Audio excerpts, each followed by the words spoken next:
Welcome to sweet home. Hello friends, எல்லோரும் எப்படி இருக்கீங்க? இன்றைக்கி நம்ம வீடியோவில் என்ன பார்க்க போகிறோம்னா, மிச்சமான ரைஸ் வச்சு நம்ம முறுக்கு எப்படி பண்ணலான்னு பார்க்கலாம். அதுக்கு தேவையான பொருட்கள் சொல்கிறேன். 1 கப் ரைஸ் எடுத்து வச்சுருக்கேன், மிச்சமான ரைஸு. இதே கப்பில் 1/2 கப்புக்கு அரிசி மாவு, இதே கப்பில் 1/4 கப்புக்கு கடலை மாவு. இதான் ரேஷியோ.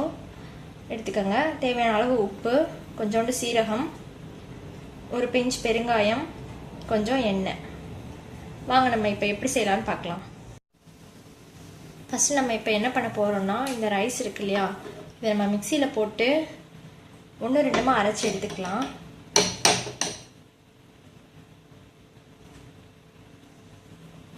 நம்ம வடகத்துக்கு அரைக்கிற மாதிரி ரொம்ப மையாக அரைக்கணும்னு தேவையில்லை. தண்ணி ஊற்றாமல் 1-2 அரைச்சி எடுத்துக்கலாம். இந்த மாதிரி தண்ணி ஊற்றாமல் 1-2 அரைச்சிக்கோங்க. இந்த ரைஸில் இந்த தண்ணியை தான், நான் எதுவும் தண்ணி ஊற்றலை. இதை ஒரு பவுலில் சேர்த்துப்போம். இப்போ நம்ம அரைச்ச சாதம் கூட நம்ம அரிசி மாவு சேர்த்துக்கலாம். அரிசி மாவு, 1/4 கப் கடலை மாவு, கொஞ்சோண்டு சீரகம், தேவையான அளவு உப்பு. ஆல்ரெடி ரைஸ்க்கு உப்பு போட்டிருந்தீங்கன்னா கொஞ்சம் பார்த்து சேர்த்துக்கோங்க. கொஞ்சோண்டு பெருங்காயம். இதை தண்ணியே ஊற்றாமல் நல்லா முறுக்கு மாவு பதத்துக்கு பிசைஞ்சிக்கோங்க. பிசைறதுக்கு கொஞ்சம் கஷ்டமாக தான் இருக்கும், கையிலேயே ஒட்டிகிட்டே வரும். நீங்கள் இடையில கொஞ்சம் எண்ணெய் சேர்த்துக்கோங்க. எண்ணெய் சேர்த்துக்கிட்டிங்கன்னா கொஞ்சம் ஈஸியாக இருக்கும்.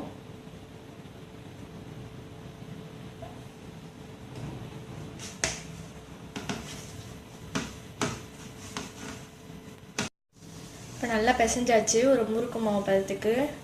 நம்ம எண்ணெய் ஊற்றி பிசைஞ்சிட்டோன்னா இப்படி கையில் ஒட்டாமல் வந்துடும், ஒட்டாது. இப்போ இதை நம்ம முறுக்கு குழலில் போட்டு பிழிய வேண்டிதான். நான் எண்ணெய் காய வச்சுக்கிறேன். ஃபஸ்ட்டு நான் எண்ணெய் காய வச்சுட்டேன். நம்ம குழலில் மாவு சேர்த்துக்கலாம். இந்த கன்று வச்சதை நான் எடுத்திருக்கேன். இங்கே 3 கன்று இருக்கும், 5 கன்று இருக்கும், அது கூட எடுத்துக்கலாம். இதில் ஃபஸ்ட்டு உள்ளே நல்லா எண்ணெய் அப்ளை பண்ணிக்கோங்க. அதுக்கப்புறமா நம்ம மாவு ஃபில் பண்ணலாம்.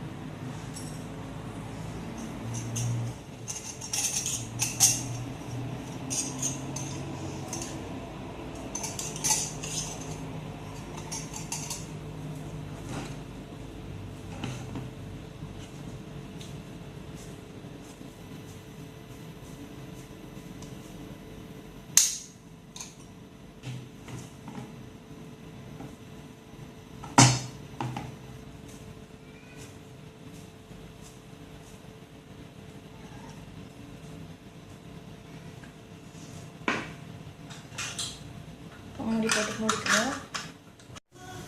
எண்ணெய் நல்லா காஞ்சிடுச்சு. இப்போ பிழிஞ்சு விடலாம். நீங்கள் இப்படியாவும் பிழியலாம், தனியாக நம்ம முறுக்கு பிழிஞ்சு வச்சு போடுவோம்ல, அந்த மாதிரியும் போடலாம்.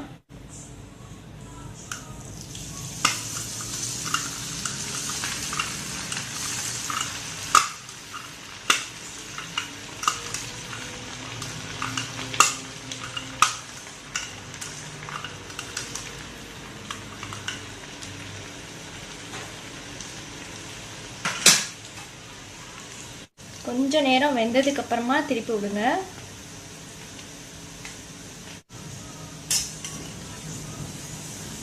பாருங்க எவ்வளோ சூப்பராக இருக்குது முறுக்கு. பார்க்கவே அழகாக இருக்குது ரொம்ப.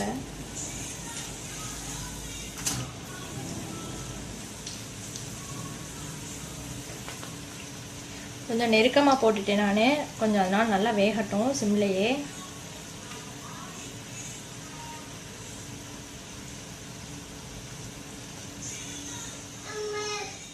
இந்த முறுக்கு நல்லா ஒயிட் கலரில் வரும் பாருங்கள்.